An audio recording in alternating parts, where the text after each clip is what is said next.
Hi everyone, this is again your host coming up with another important and critical subject today, that is scheduling, which is I think paramount for all the project managers at whatever field or whatever projects they are looking. It's something which we all do day in and day out, and unfortunately there is not much lessons available on this subject of scheduling. Scheduling is basically something, a skill that you develop as your subject or your technical skill or your subject matter skill, and discussing with your with your production people, then you prepare it. And it is essential. If you prepare a good schedule, basically half the job done. So it's important for all of us to understand this. It's not that we all are not aware of it. You and me, or the planners, those who are in this field, are not aware of it. They are aware of it, but it is just for bring to refresh their the basic things which they do.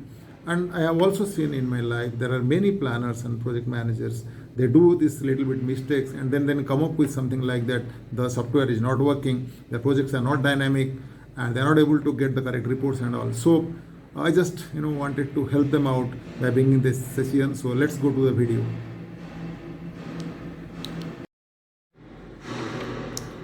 Here it is. So as I told you, managing a project is like conducting an orchestra, and the project plan is its symphony. Remember, project schedule is the heart of that symphony. So the objectives of learning is create an effective schedule model, understand the pros and cons of scheduling, use the planning software effectively, achieve better time management. So what is schedule and schedule model? This is very important. Schedule model is a live and dynamic simulated model of timely behaviors of a project, whereas schedule is just a snapshot of it in a particular date. Okay, it is something which you give to your production, give to the executors to work on it. So this is something. So the common terms we basically use on schedules are activity, relationships, it, predecessors and successors. They're very important to keep the schedule as dynamic as possible. Basically everyone should follow that. And then other terms are lags, floats, leads. So level of effort, this is basically the supervision, the project management. We do something new, we might find this. Then WBS, the scheduling rules starts with scheduling methodology should be documented and approved. If you don't approve and document your schedule, then it will not be authenticated. It will not have the authority to move forward. Rule 2 says that the schedule should have a complete scope, nothing more, nothing less. This is very important. You should map everything, whatever you want to do, right? Now coming back, to the next one, that is rule 3. The level of effort, LOE, should not be critical and should not have variance, because these activities actually does not produce any deliverables. So they should not be in the critical path. So rule 4 says that activities should have unique names. Otherwise it will be confused. You will not able to track them, find them, and monitor them. So have unique names for each activities. That's very important. The rule 5 says activities name should have verb to separate them from the WBS. As you know, the WBS are the deliverables, so they should be noun, right? It is simple English. And the activities are actions, so they should be verb. Okay. And the rule 6 says that each activity should have at least one predecessor and one successor. This is again, I was telling you earlier, that it's very important. Unless that happens, then your project also will not be dynamic. Okay, so keep an eye on it. Rule 7 says that most relationships should be finished to start. This is the best one. See the bottom one. It looks like a beautiful waterfall. So follow this, not the top one, right? Then probably we'll have a better schedule and a better dynamism in the project, in the software you use. Then coming to the next one, that is, rule 8, which will also some sort of similar thing, but 7 is quite important. So rule 8 says that start to finish relationship should be avoided as much as possible. This start to finish, this is not allowed, but even if it is somewhere you may have to do means 1 or 2 activities, you can always do that, right? Now coming to the next one, which also is quite important as a planner, that is long lags for activities should not be used. As you see in the top, the activity one has got a long time of lags, so please avoid that. See the bottom one, that's the correct one, right?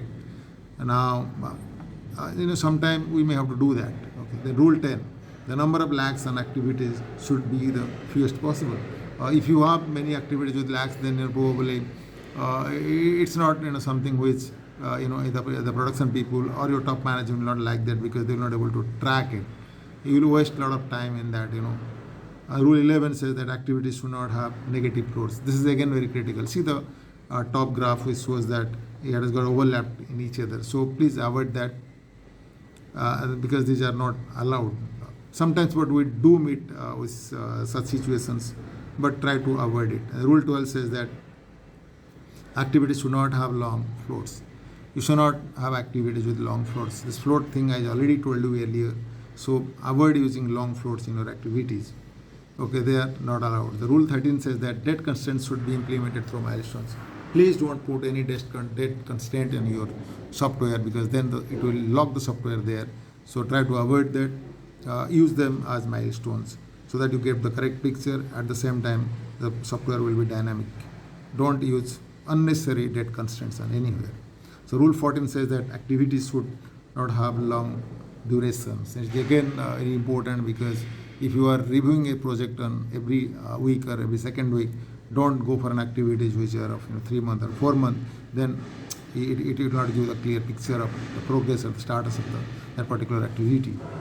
So please do avoid it, and it will be good to break those long activities into smaller activities to address these long duration issues. So rule 15 says that duration unit of the schedule had to better to be same. Don't, as you see in the top, it is hours, week, and days. So please have uniformity of either days or week or even hours. It depends upon the duration of the project again. Okay, now coming back to the last but not the least, which is very important. You must focus on this.